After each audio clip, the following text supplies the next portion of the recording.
And away we go. So, good morning, good afternoon, good evening, everyone. Wherever you happen to be in the world today, welcome one and all to Coffee Talk. It is time once again for Coffee Talk Live, where we will be having some discussion about what is going on in the world today. We'll take a look at some clips from the news, share a little bit of dialogue with those of you who are able to join us for the live portion.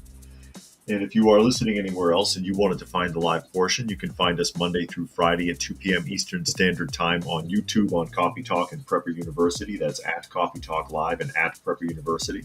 You can find me on X at Coffee Talk Chat. You can find me on fistfulofradio.com, podcasting out of Atlanta. And you can find me on Rumble, Coffee Talk 2 with the number 2. And if you're watching on Rumble, though, I cannot see your comments on the live portion. I can only see the comments coming in from YouTube. And if you're on Rumble, you probably have a different thumbnail today, too. Sorry, Rumble. That's how it is. And I will go on and say hello to some of the people that have chimed in for the live portion so far. And I see Puck is here. He wants to know what's going on with the rainbow parades in New Zealand. Well, the indigenous population of New Zealand blocked the parade. I did see a clip on that. I don't have it pulled up, but I saw that. The indigenous population blocked the parade, and police had to get between them and the people in the parade. I don't think they intended to be violent, but, they do their, what is it, haku or haki? I forget how you pronounce the indigenous tribe's name, but they were doing their little war dance where they dangle their arms and stick their tongue out and scream. And the majority of people out there got behind them. They got behind it because guess what? They're about as sick of it as everybody else. They're sick of all that stuff. What are you going to do? I see Helter has joined us, as well as Dragon, Jeff, Bob, Brian is here, JJ is here, Kimberly, Caps. Dragon says he's been hearing that an asteroid is headed towards Earth by 2032. There's always asteroids heading towards Earth. They're not going to do anything. I mean, potentially they could strike the Earth. Most of the time, they're too small to be of any consequence. Most of the time, they skirt the Earth's atmosphere, and they just keep going. If an asteroid was big enough that it looked like it was actually going to strike the Earth and do any significant amount of damage, there's a contingency plan for that. And that is to detonate a large enough warhead in the path of the asteroid to create a shockwave to redirect it. You don't want to hit the asteroid, but you want to blow something up in front of it, and the shockwave will shift it and cause it to change direction. And, at this stage in man's development, we're perfectly capable of calculating something like that. But yeah, and Puck is going on about the war dance. I saw it, but I didn't. I don't have it pulled up. Brian wants to know if I like the arcade game Asteroids. That's one of the original games, and came with no, it was Pac-Man that came primarily with the Atari system, but Asteroids was one of their original games. Harder than it looks. And I will be getting into that thumbnail because something occurred that struck me as very funny last week, and I wanted to talk about it, and it has to do with that woman, Dank, and her lawsuit. So we jump into the first article here, and that is, of course, J.D. Vance. Just mention J.D. Vance here really quickly, who was mocked in Europe for suggesting that constantly bringing in foreigners from third world countries is going to be devastating to the social dynamic of your country. And they gave him a hard time for saying that. And gee, if that isn't true, you think Europe hasn't been going through enough of that for the last 10 years? Brian wants to know, didn't Combat also come with the Atari 26 consoles? I don't remember if Combat came with it, but Combat was one of their staple original games when Atari first came out, and they only had like 20 cartridges. So Daily Caller, major media outlet, caught twisting J.D. Vance's words. Oops. And who would that be? The Wall Street Journal. You remember when the Wall Street Journal used to just talk about money and finances? You remember those days? Yeah. The Wall Street Journal misrepresented the words of Vice President J.D. Vance in a Friday headline that suggested he made threats to use military and economic force to get Russia to agree to a deal that would end the ongoing war in the Ukraine. The Wall Street Journal interviewed Vance for its Friday piece about ongoing efforts to wind down the Russia-Ukraine war, headlined Vance wields threats of sanctions and military action to push Putin into a Ukraine deal. That's the Wall Street Journal's headline. However, the vice president did not explicitly threaten Russia with military actions or sanctions, instead, stating generally that all options are on the table for President Trump as he seeks to negotiate an end to the war. And that's according to portions of the interview's transcript released by Vance's staff and the publication.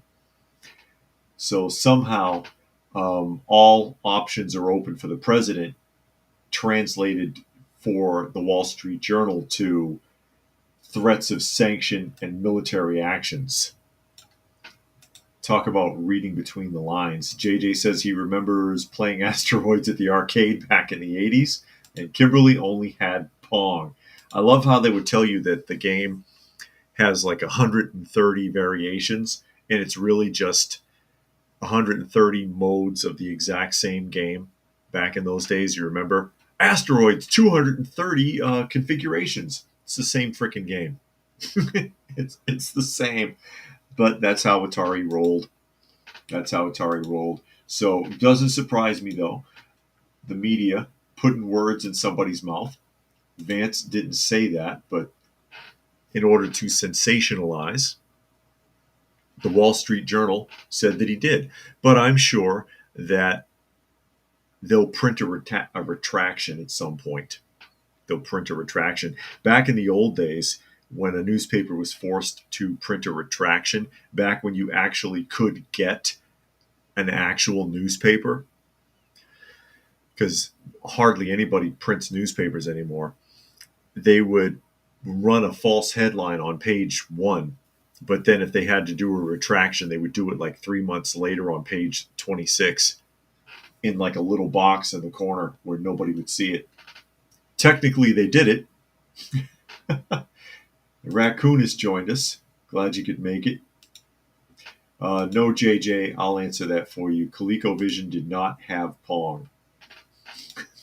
ColecoVision did not have Pong. But, yeah, major media outlet, once again, caught putting words in somebody's mouth. Also, the big distraction story is Saturday Night Live's 50th anniversary party. 50th anniversary for a show that should have gone off the air 25 years ago. It's been more than 2 decades since that show has been relevant at all. It's been that long, at least, since they've been moderately funny, at least not regularly. And since they actually could even pretend to view all sides of anything instead of being extremely leaning to one end or the other. And they are extremely left. I mean, if you're left, you're left. And then there's the extreme. Saturday Night Live has been extremely left for a very long time. And people are sick of it. People are sick of it. And Tom Hanks, America's sweetheart, and not so much anymore, especially since the connections possibly with Epstein. I'm surprised he even came back to the country. I thought he was hiding out in Greece. Actually, hiding out in Greece. But he showed up for SNL's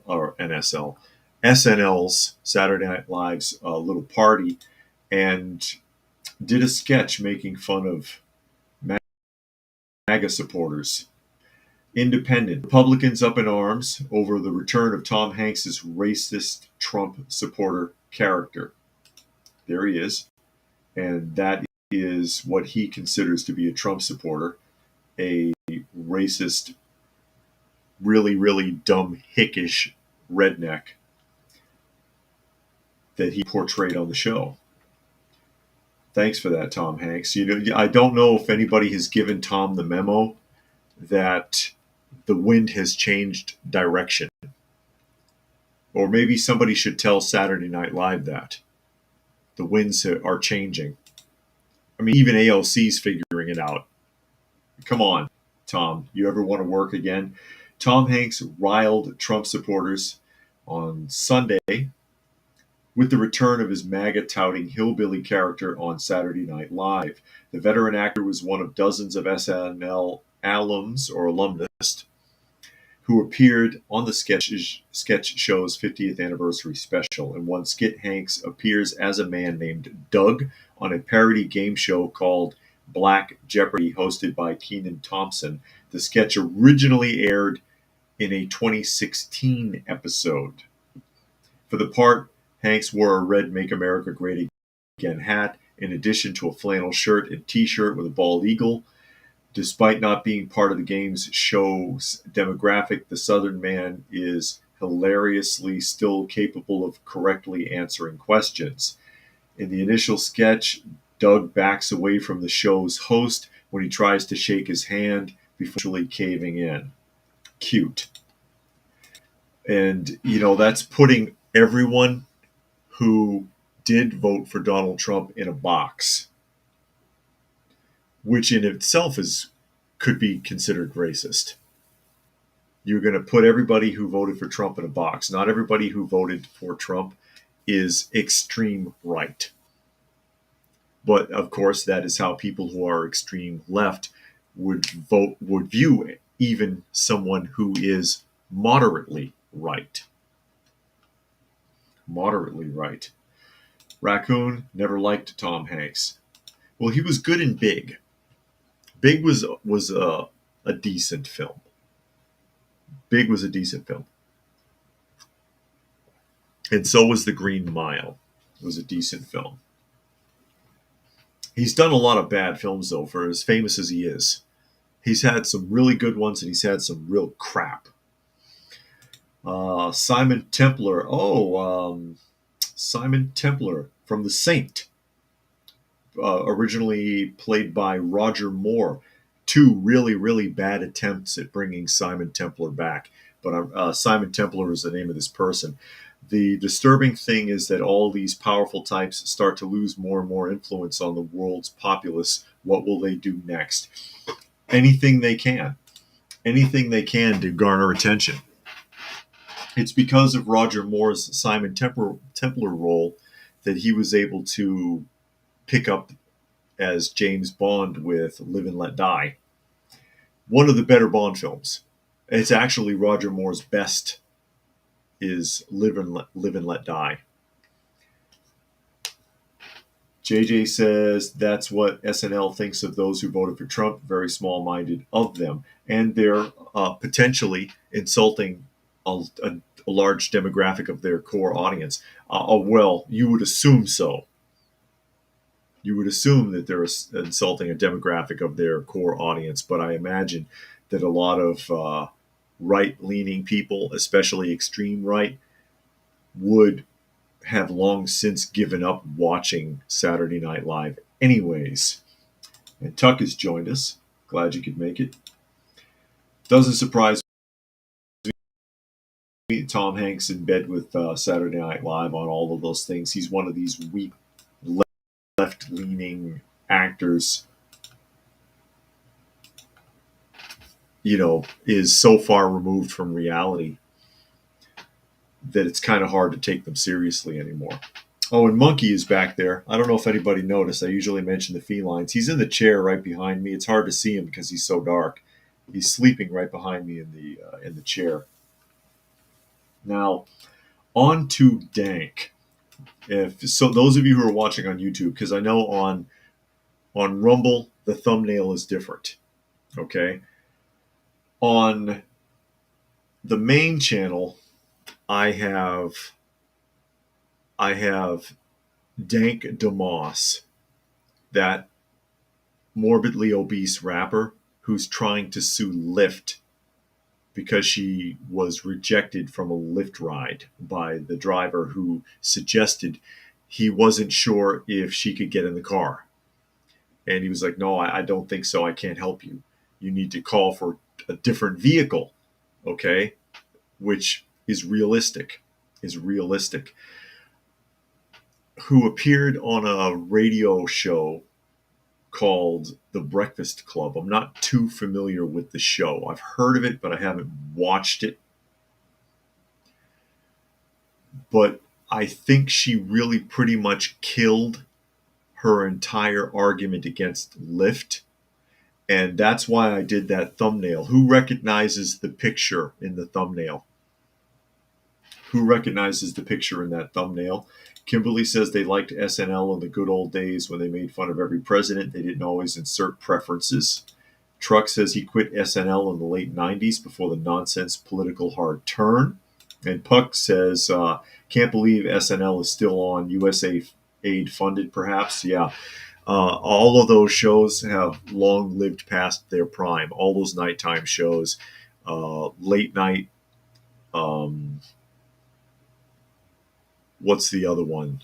The Tonight Show. All of those classic shows are on because they're on. People just expect them to be there, I think, but they've long since outlived their purpose. Really, the Tonight Show started to die after Carson left.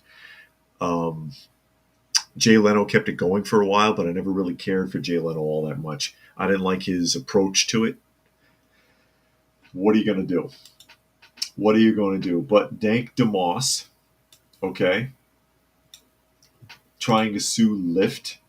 And in case you don't know who that is in the thumbnail, all right, that's a picture of Dank in the studio coming in to take a seat. And in the upper right-hand corner, I superimposed a photograph of Jackie Chiles. Who knows who Jackie Chiles is? Let's start with that.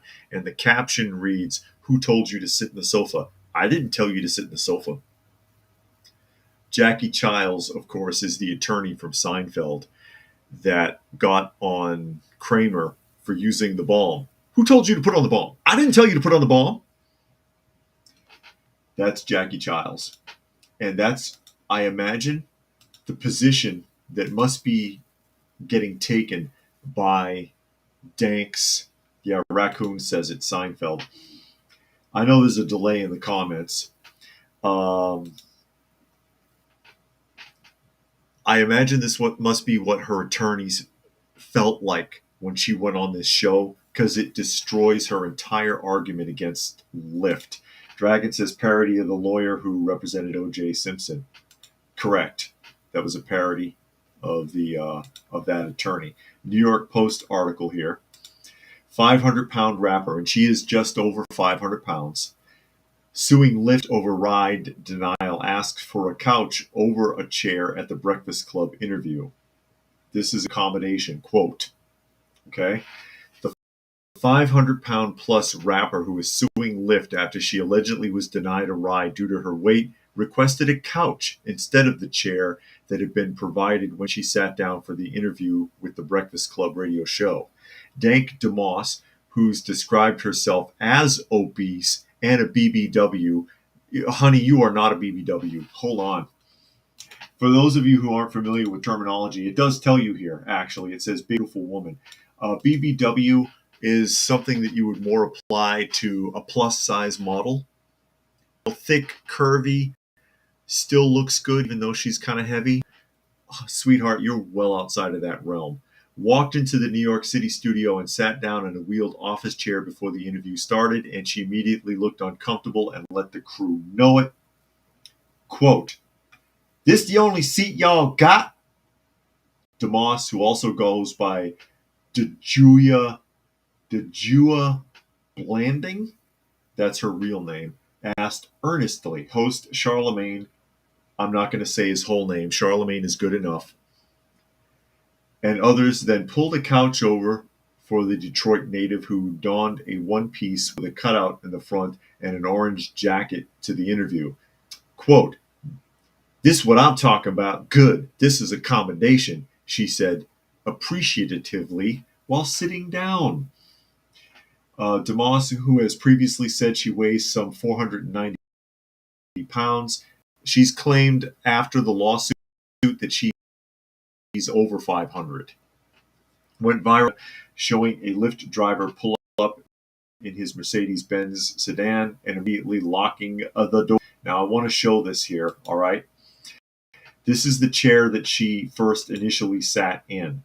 And what you're looking at there, okay, that is her belly that is on the desk because she's wearing a tube top. I don't have the picture of her walking out here, I don't think. I don't think it's there. Here we go. This is essentially what she was wearing, although it's a different color. That's usually how she dresses. And she had on something very similar. She was wearing the same black cycling shorts, a black tube top instead of a white one, and an orange instead of a pink jacket. That is essentially how she typically dresses. That is what she wore on the show. I'm sorry, that's highly inappropriate. To me, that is highly, highly inappropriate. So she gets into the chair. The film clip of this. That is not a normal office chair. The office chair that she's sitting in is wider than your average chair. It looks like it's about 3 feet wide. It's like when you go to the doctor's office, dentist's office, whatever, there's always that one chair that's really wide that's for plus size people. That's how big this office chair is, and she couldn't really fit in it and complained about it. So they pull the sofa out. They move the chair. Now you can see the chair off to the side. You see how big this office chair is on the right? And they pull out a sofa for her. And Stacy is here. She says, "Who is that?" That is Dank DeMoss, the rapper, who is trying to sue Lyft for because a Lyft driver was unable to accommodate her in his car. Claiming discrimination, size discrimination. And to the best of my understanding, physical size is not a protected class. So I don't know why any attorney would touch this. But this action on the Breakfast Club defeats her entire argument. Her argument being, I can so too fit my big ass in that car. Because she argued with the Lyft driver and he was like, no, I can't do it. I can't do it. You need to call for a different vehicle. Get an SUV or something, basically. But then she can't sit in an oversized office chair and has to have a sofa pulled out for her in order to sit down. And I can just imagine her attorneys sitting there like, oh, God, woman, why did you do this? Why did you do that? That is exactly the Lyft driver's argument. You're demonstrating it. You're demonstrating it. Why is she wearing such a small jacket? You know, it just occurred to me. The jacket, it's so tiny, it can't button in the front. And this is, again, that's you can't button it in the front. Kimberly suggests his car probably had a weight limit. Mine does. Yeah, elevators have weight limits. Lots of those sorts of things do. Raccoon says maybe they don't make clothes that big, but if she's a famous singer, she could afford a private tailor. They come in that size. You can get crazy X. I've seen 4, 5, 6X clothing. And also her BMI, she's bigger than it seems at about 500 pounds, keeping in mind she's only like 5'2" or 5'3" or something. So her BMI is worse than it looks. Body mass index. Worse than it looks. Also, I mean, I have an issue even with her name.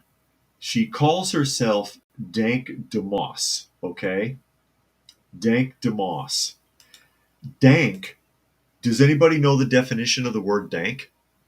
Look it up. The definition for the word dank, if I remember correctly, it's something that is damp and musty. You would use the term dank, for example, in putting it in a sentence. I went into the basement and the air was very dank. That would make that's how you would describe that. So she calls herself damp and musty. Is that correct? My God. Caps says, "Make America great again, but without all those other people that cause problems and complain." Hey, there's nothing wrong with complaining, but don't try to force me to go along with what you're complaining about if I don't agree. I complain. I mean, I sit here and I pick on these articles all day long. All day. I pick on them for an hour. Okay. I pick on them for an hour. An hour is long enough under normal circumstances because A, the news is toxic, and B, I don't have a big enough audience to really justify more than an hour at a time. I don't think. If I had a huge audience, maybe I'd drag it out longer, but I don't. It's okay. It is what it is. But I mean, if you're going to complain, don't force me into your complaint if I don't agree. Armit says her knees really support her. No, I can't imagine. That actually looks really bad. And I put the picture back up again. I know some people are listening can't see because, again, she typically only wears sneakers, biking shorts, and they're always black biking shorts, and I can imagine why.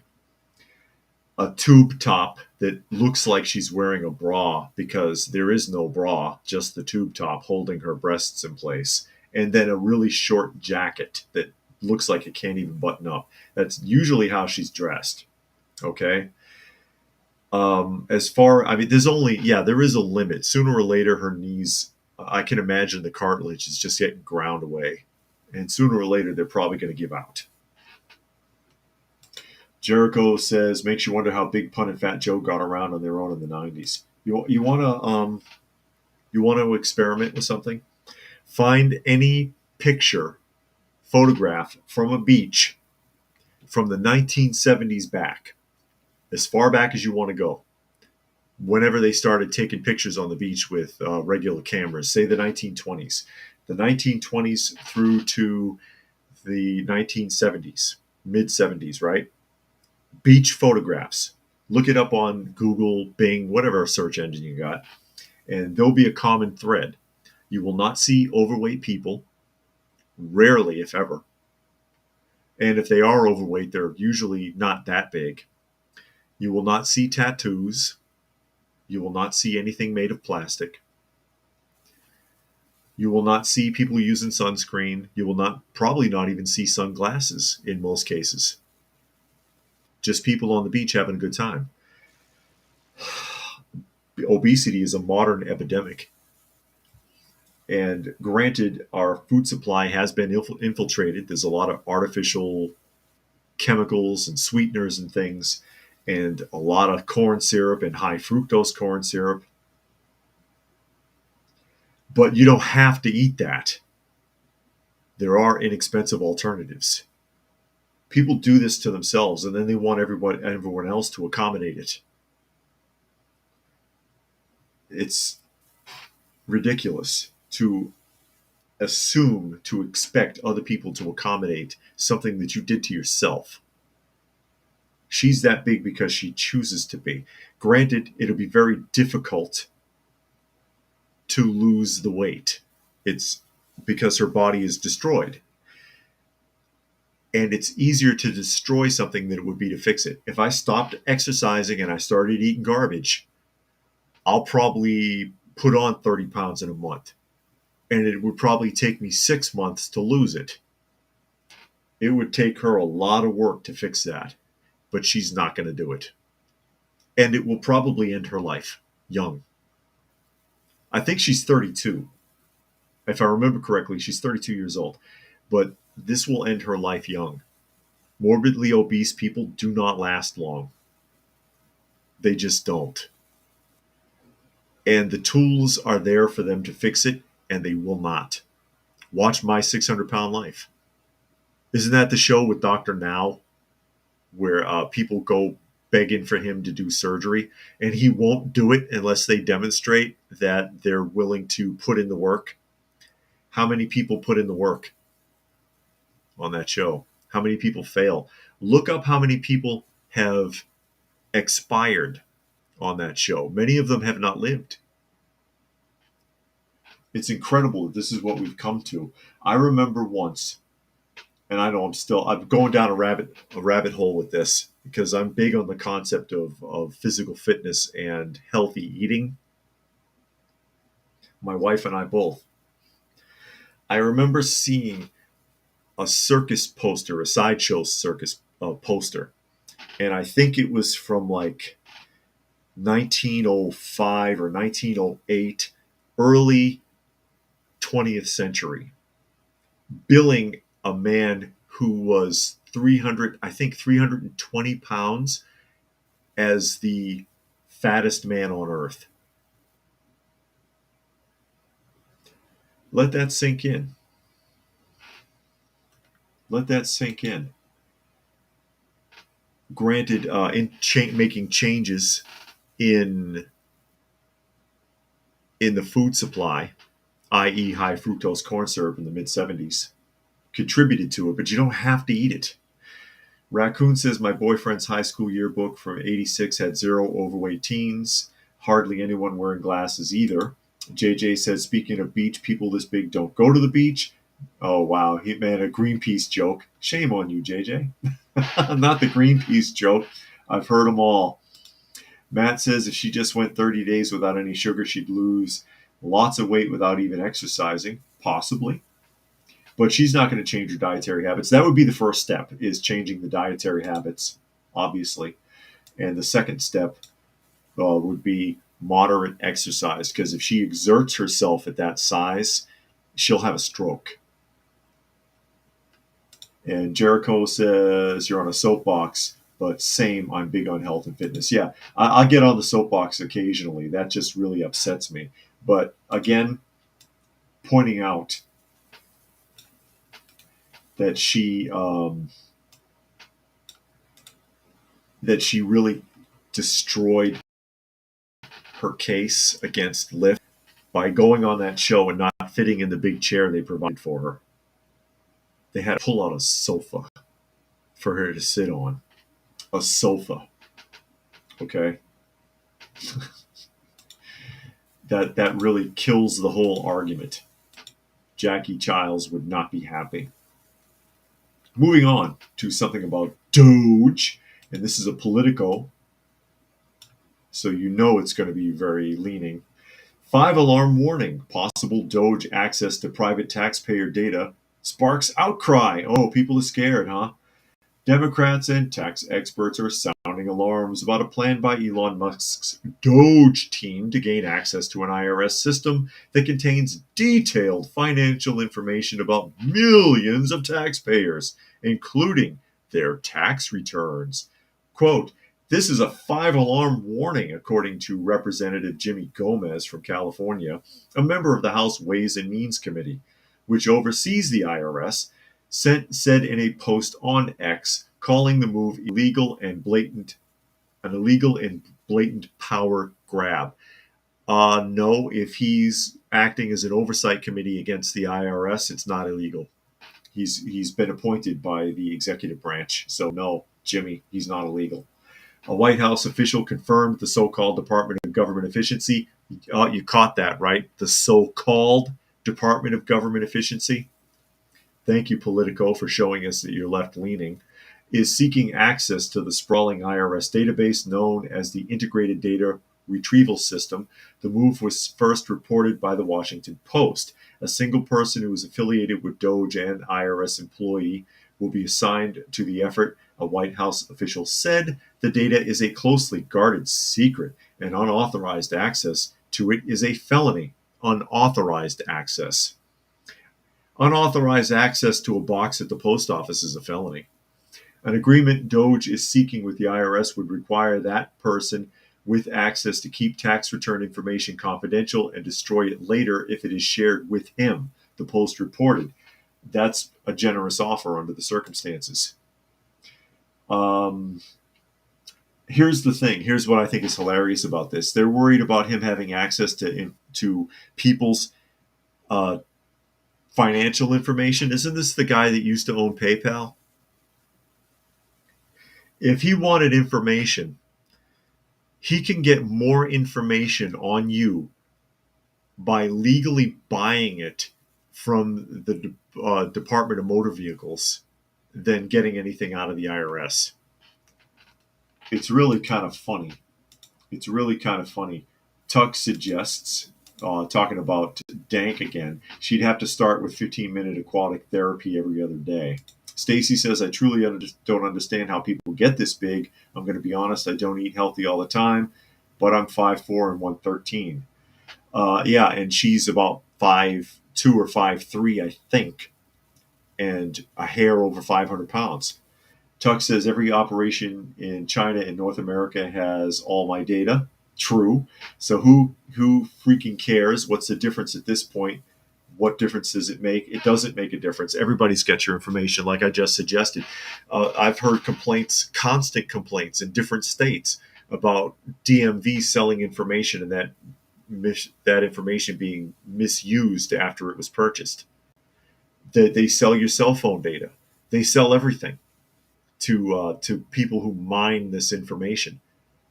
I'm in more danger from the DMV or the cell phone company selling information on me than I am from Elon Musk stealing anything out of the IRS or accessing anything out of the IRS. And he's already agreed to access it through a third party and have the information destroyed after the investigations. I think that's pretty fair under the circumstances. JJ says, and yet the political Nimrod were okay with the hiring of over 80,000 IRS agents. Yeah, they were.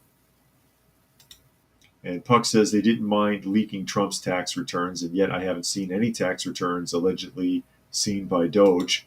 Yeah, and he's not looking for that. They're looking for discrepancies that the IRS should already be looking for, and evidently are not. Again, this is an organization that operates with complete impunity. No one is overseeing the IRS. Nobody is watchdogging them. And unfortunately, what you often find is companies watchdogging themselves, like USAID and like FEMA, creating their own internal watchdog that basically looks the other way, which is why you need an oversight committee, which is what DOGE is. And I was given the argument the other day, somebody's complaining about Elon Musk, oh, he's an evil dude and all this other stuff. Yeah, maybe he is an evil dude, but right now he's working in your favor, so let him. I don't like a lot of what Musk does either. I don't like the idea of the experimentation that's being done for the so-called brain implant. I'd rather not see that happen, especially if the rumors are true and he's been harming animals in the process or his laboratory has. I hate that. But it's not like you have any control over it. If something is happening that's working in your favor, let it happen. And this is currently working in your favor.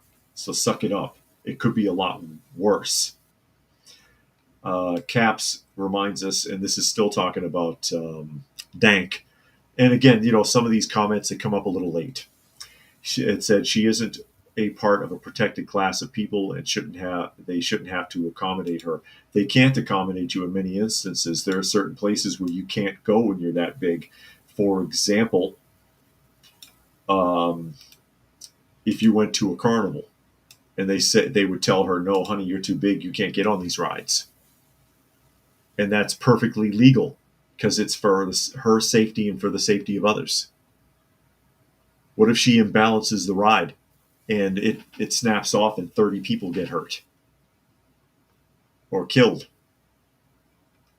Puck wants us to look at Al Sharpton's tax returns. Yeah, that would be interesting. That would be interesting. Since we're on the subject, we'll jump to the debt clock real quick because it's my new favorite tool. Debt clock, debt clock. Here we go. U.S. debt clock, and here's DOGE that is currently at $106 billion and counting. $106 billion in savings, and this is 3 weeks into DOGE? Like them or not, they're doing something right. They're doing something right, and I know a lot of people don't like it, and they don't like Trump, and they don't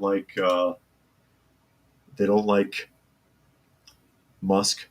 And it's kind of funny how you have this attitude of like, oh, you want to point out their imperfections, but you overlook the imperfections of people like Biden, Obama, George Bush, Clinton, and so on. Tell me this is not a better alternative to Joe Biden or Kamala Harris. They're not perfect, but it's what we're stuck with. And if it's working for us, let it. Let it. But there you go. 106 billion and counting, hoping to hit $1 trillion by the end of this year was the goal, if I understand correctly. And it looks like they'll certainly do that and more, maybe, as more and more money is uncovered. More and more money is uncovered. Now, the other thumbnail, the one that went up on Rumble, was talking about postage stamps. Postage stamps. This I found somewhat amusing. And it's China causing us problems again. Raccoon says a woman was thrown for a ride after having a fit at the operator for trying not to let her on. The harness didn't lock over her body, and she flew about 80 feet. And League of Smoke has joined us. Glad you could pop in today. And I think, who has this article? This is a New York Post article coming up, talking about postage stamps. Nearly 162,000 counterfeit U.S. Forever stamps from China were seized in Chicago. Nearly 162,000 counterfeit U.S. Forever stamps shipped from China were recently seized at a Chicago mailing facility by U.S. Border Patrol agents. Anti-terrorism contraband agents posted at the Chicago International Mail Branch last weekend intercepted 8 shipments containing 161,860 fraudulent stamps that violate trademark laws, according to U.S. Customs and Border Protection. I think it's more than just trademark laws, right? Because stamps are considered a form of currency. It's like printing money, or like back in the old days, food stamps. You remember some of you might be old enough to remember the old food stamps were actually food coupons that it was on they were in a perforated book. You'd get a book with the food coupons and you peel one out and you'd spend it like cash. Okay? You would spend it like cash. And those were considered a form of currency because they're controlled by the US government. So are stamps. So it goes on to say, if they were real, the stamps would be worth $118,000. That's not a lot. The federal agency, which routinely inspects packages on arriving and departing international flights, said the postage was snatched after agents spotted its poor quality, low invoice value, routing, and the extraordinary effort to conceal the lot. I guess this is what it looks like. These are their stamps, the fake ones. Counterfeiters only care about making profit. They don't care about the effect the fake postage has on your ability to send important mail and overall impact the U.S. economy. And this is a quote from the Director of Field Operations, LaFonda Sutton Burke. Our officers and specialists are some of the most highly trained in the nation, and their level of expertise is evident with these seizures. With counterfeiting becoming more advanced, with most consumers unable to detect a difference, officials said there's been an uptick in fake stamps around high-volume card holidays like Valentine's Day. Authentic postage stamps are produced at the U.S. Bureau of Engraving and Printing in the United States. But yeah, stamps. That's what Kimberly says. Postage stamps? Seriously? Yes. Well, I mean, you can't counterfeit the currency. the currency, you should, if you handle enough paper currency, the moment you touch it, you know, because it's not really paper, it's actually denim. The paper is made out of a type of cotton, and it's got other things woven into the fabric, and that's why it has that crispness that you get from American currency. That's why people in other countries like it. So it's not easy to counterfeit American currency at all because you can't duplicate the paper. The machinery that makes that, if you look it up, um, if you look up on YouTube and see a video on the machinery that actually makes this paper, nobody could afford to duplicate that machinery. It's way too expensive. It would be way too expensive to make and to operate properly. Stamps, a little easier. It's a sticker. Basically, it's a sticker. And Eric Peters here, he says, how much more wealth do these people think Elon needs? People lose credibility when they question his intuition. It's my opinion we should be grateful for offering his business sense to us. Yeah, I don't know if he needs any more money, but I don't care if he's rich or not. I don't, as long as however he got it wasn't really shady. You know what I mean? It's like people are mad, like Bill Gates. I've mentioned Bill Gates before. I don't care if Bill Gates is a billionaire. Just don't tell me how to live. And Bill Gates doesn't do anything to help either by releasing genetically modified mosquitoes and by experimenting on third world nations with untested pokes and vaxes. You're not helping anybody. You're hurting. So get the hell out of my life. Right now, with DOGE, Elon is doing something that could potentially be helpful to the whole country. Let him do it. That's my attitude. I don't care how much money he has. And people also, they make the argument against Elon that, oh, well, he started rich. Yeah, he did with, 22 million? Is that right? Most people wouldn't be good stewards of that money. I think it was 22 million. I could be way off. Maybe somebody knows better than me how much he started with. But most people wouldn't be good stewards of that money. They'd blow it. He made it work. He made it work. There's something to be said for that. As we move around here, I brought this up last week, talking about Pope Francis, because who is hospitalized currently with another lung infection. I think he's got another bronchial problem. Western Journal article talking about the Catholic Church, and this is what I alluded to when I talked about why it is that I thought Pope Francis was complaining about the U.S. and their current stance on closing the borders and repatriating people back to their home country. And that's Puck right there. He says, we don't know what DOGE has on us. Quote, Maxine Waters. Yeah, I read that last week. That's her Freudian slip of the year. We don't know what they have on us. Find out, sweetheart. Western Journal. Remember how Pope Francis is pro-illegal immigrant? Turns out that Catholic charities have taken billions in shelter grants. Yeah, exactly. My assumption about Pope Francis complaining about what we're doing with the illegal immigrants currently was cutting out a piece of his pie, because Catholic charities are deeply entrenched in helping to move people here. And this article helps to confirm that.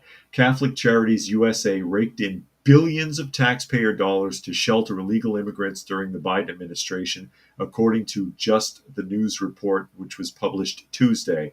Over the last 4 years, the organization collected more than $2 billion in federal grants intended for immigration-related programs, Just the News has reported, citing data that they have found on usaspending.gov.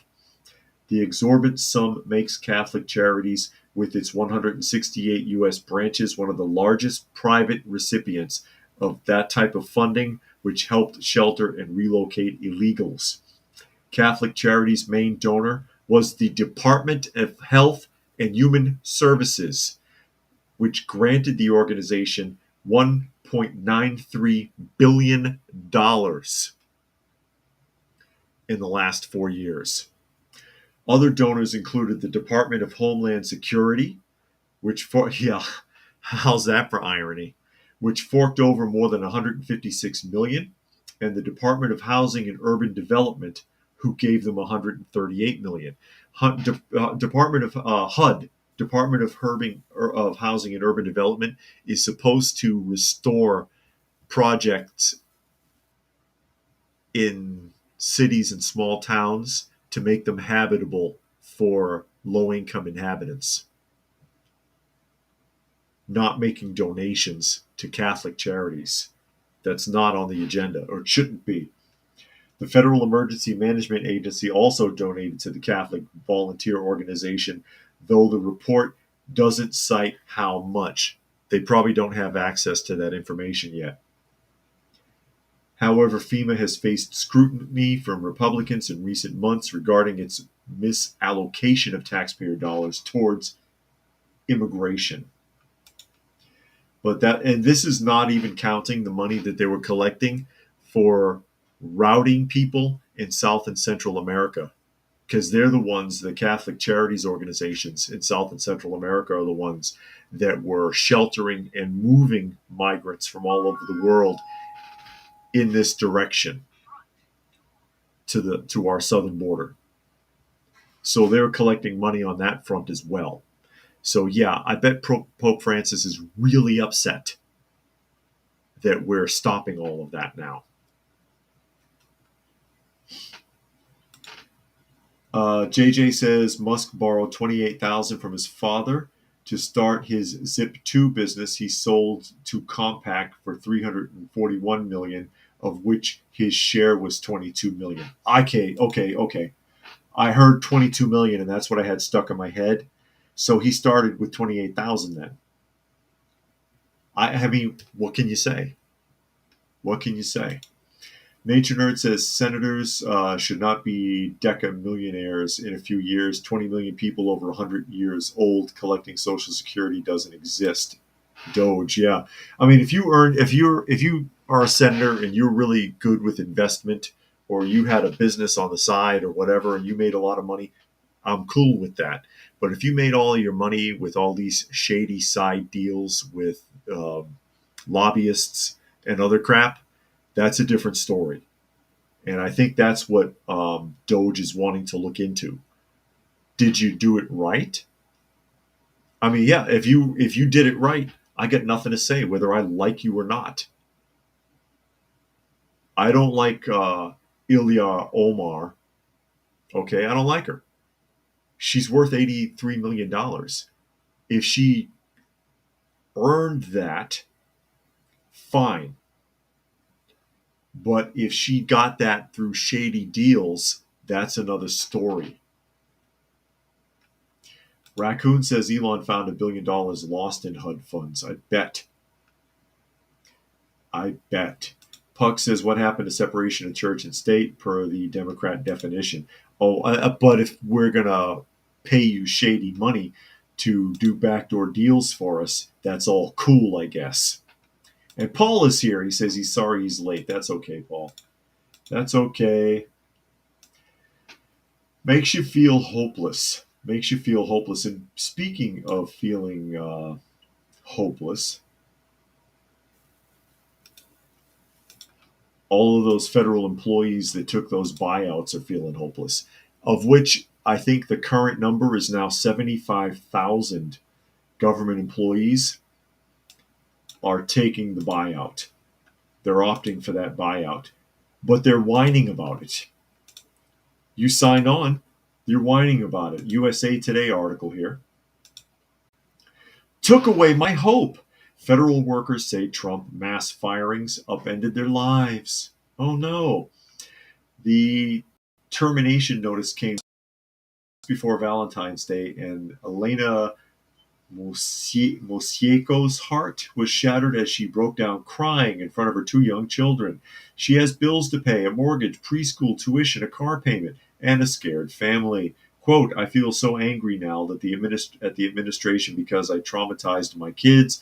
I wish I would never have joined the federal government.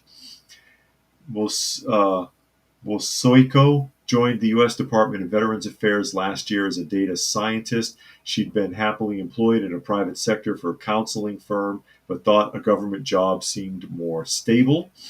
Instead, her life was turned upside down last week after Trump's administration began instituting mass layoffs as part of an aggressive effort to trim the federal workforce. And they go on interviewing all these people that are crying about how they lost their job. You got house payments, car payments. What did she say? Okay, bills, a mortgage, preschool tuition, car payment, and a scared family. Do not. I can you not save your money or not overspend or not draw yourself thin? There's this illusion that everybody lives under in the modern era in the Western world that they're going to stretch things as far as it can possibly go. So she went and got a mortgage on a house before she was ready, got a mortgage on a car before she was ready, put paying for preschool that she probably can't afford, figuring, oh, well, I'll just make the money later. Now the hammer comes down and she was living check to check and can't handle it like most of these other people that are screaming and crying about it. Instead of living frugally or living modest lifestyles, stretching themselves too damn thin. And then if something goes wrong, you're not prepared for it. But that's not Trump's fault.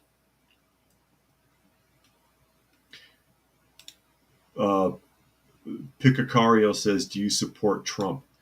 I don't trust anybody, but as long as what he's doing is going to be for the benefit of the country, I'll go along for the ride for now. Going along for the ride is all any of us can really do anyways. So as long as the ride is going in the right direction, time will tell. Time will tell.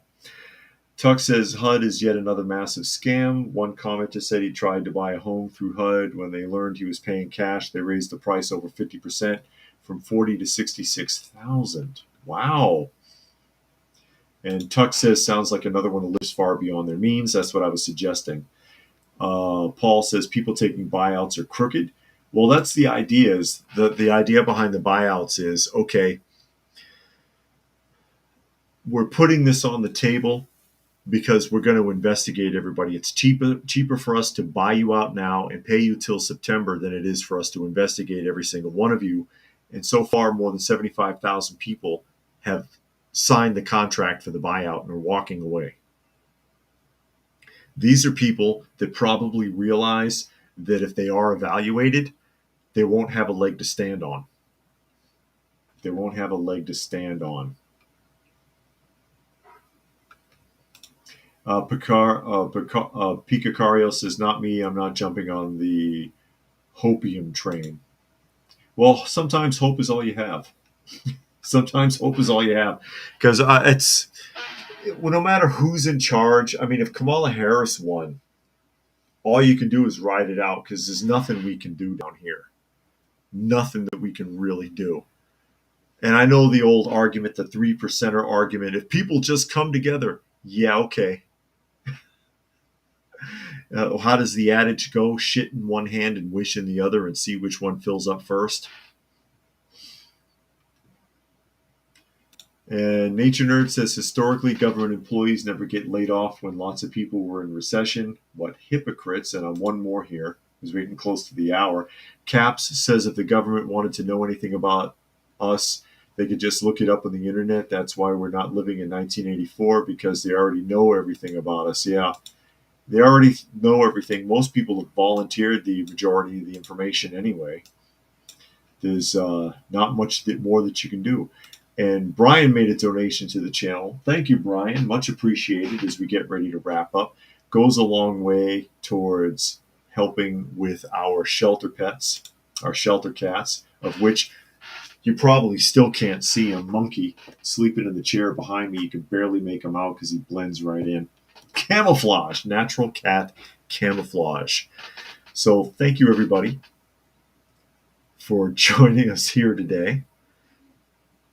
If you are listening somewhere else and you wanted to join the live portion, you can find us Monday through Friday at 2 p.m. Eastern Standard Time on Coffee Talk and Prepper University.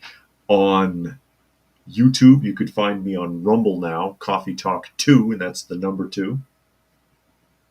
And fistfulofradio.com, podcasting out of Atlanta.